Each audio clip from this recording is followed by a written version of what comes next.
Bonjour YouTube, or bonsoir YouTube, that would be better. Welcome back to our channel. We're back in Versailles and today we're going to be taking you on a special visit for a special exhibition at Versailles in the evening.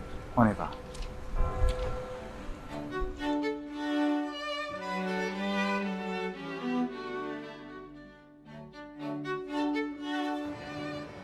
No cake for me, just coffee. We're back in Versailles again. Don't laugh, we just love being in Versailles, that's all. We have a special evening visit today. This is only for the membership that you get, so they invite you from time to time to like special hours, special events. There will be less people and you only go in by the hours that you book. You can't go in at any other time, which should, you know, mean that we have much less people inside. Should give us really good views. So yeah. It was nice, it was with pistachio. I don't normally eat cakes, but yeah, I wanted to try this one and it turns out to be tasty and delicious. Yeah. We've lost count how many times we've taken you to Versailles, but tonight is the first for us, as we're coming here after the closing hours. You see, every now and then Versailles organizes evening visits, called nocturnes, that happen after Chateau closes, and usually these visits have themes. Tonight we're going to see the exhibition called Horse and Majesty at the Heart of a Civilization, that ran for 4 months this year. The theme of the horse was coincided with the Olympics and Versailles hosting their equestrian part of events in the gardens, which we had a chance to attend.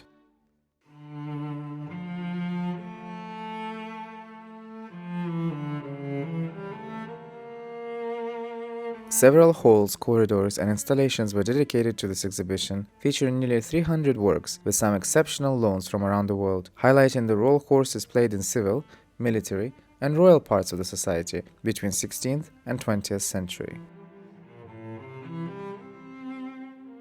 As we made our way through the exhibition, we were met with a gallery of horses and kings, featuring favorite horses of royals including Charles XI, Louis XIV, and Queen Victoria, among others. A special mention is given to Comtesse de Brion, who obtained from Louis XV the permission to take over the charge of Grand Squire of France of her late husband, while their son was still a minor. A first for a woman. Other works, such as sketches and book illustrations, portray the art of horseback riding. La Salle de Crimée draws attention to the role of horses in wars. Immense brutality and horror of wars of the past are perfectly captured in these paintings, especially the work of Joseph Ferdinand Boisard, which depicts the retreat from Russia by Napoleon's armies in 1812, as well as the work of Ulpiano Cecca, The Precipice of Waterloo.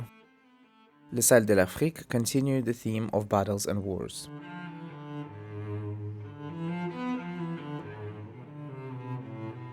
The mood swiftly changed as we were met with the section on horses of celebration and luxury. An incredible collection of ornaments used to decorate horses for official celebrations allows for deeper understanding of incredible savoir-faire of the time. A beautiful sled of a flying dragon was particularly captivating and is said to be most probably created for the Grand Dauphin of Louis XIV in the early 18th century. We would be lying if we said we were not excited to be here when all the tourists are gone. Only the few of us were allowed in, and it feels like such an immense privilege. This place feels magical when it's empty. Usually there are crowds of people to the point that you cannot even appreciate anything but the ceiling. But tonight, we have it all to our very few selves. Next, we made our way to the magnificent Salon d'Hercule that is right at the entrance to the apartments of the king. 3 monumental armors are present in the center of this grand hall, one of which belonged to Louis XIII. Facing them is a delicate wooden sculpture of a horse that was used to display the equestrian armor of King Charles I of England.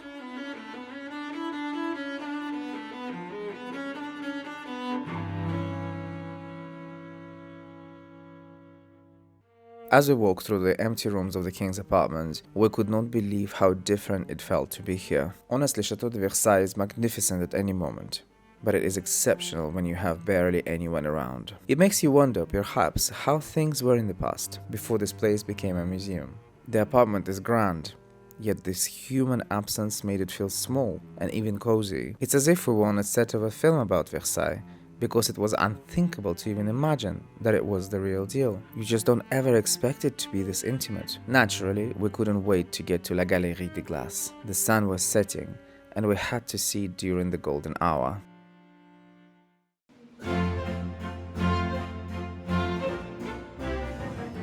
At its entrance, in the Salon de la Guerre, displayed the sophisticated protection, almost like helmets, for horses made of metal, featuring intricate designs and decorations. And then we entered the majestic Galerie de Glaces. With the setting sun, every little part of this magnificent hall of mirrors is amplified in its splendor. It's as if it was washed with gold, and one of the grand masked balls of Louis XIV was about to start. We were no longer in 2024, but in the late 17th century. We were definitely not dressed for occasion, but somehow were allowed in, just to have a peek before the Sun King enters. And this feeling of being in the past continued through to the end of our visit. At the end of the gallery, where normally King's throne would be placed, stood a chef-d'oeuvre by the Flemish painter Justus Sustermans, who was a portraitist of the Tuscan court from 1620 to 1680. The work displayed here is called The Equestrian Portrait of Leopold de Medici. Depicted at the age of 7, the Prince Leopold was the last son of the Grand Duke Comte and Archduchess Marie-Madeleine d'Autriche. At the exit of La Galerie de Glaces, in the Salon de la Paix, we were met with the incredible goldsmith works. A table fountain Alhambra, in silver and partially gilded, commissioned in 1851 by Prince Albert and Queen Victoria, portrays an otherworldly mastery of the modeler Edmond Cotterell.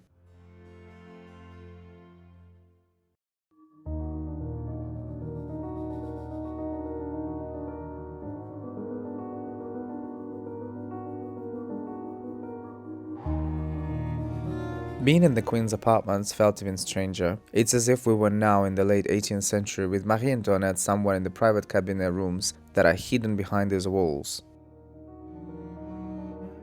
We've actually visited those private cabinet rooms and highly recommend you to check our playlist on Marie Antoinette if you're interested to see the more private side of her life. We will link it in the first comment.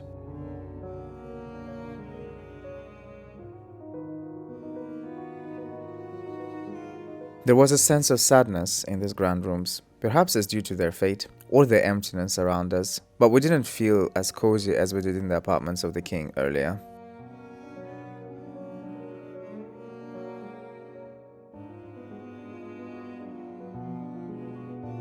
And then we found ourselves in the enormous Salle du Sacre.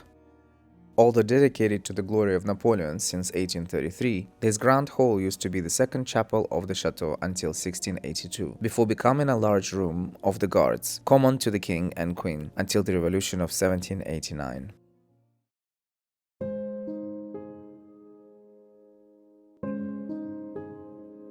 We then descended to the final portion of the store, to the apartments du Dauphin on the ground floor. Here, the beauty of a horse is highlighted through art.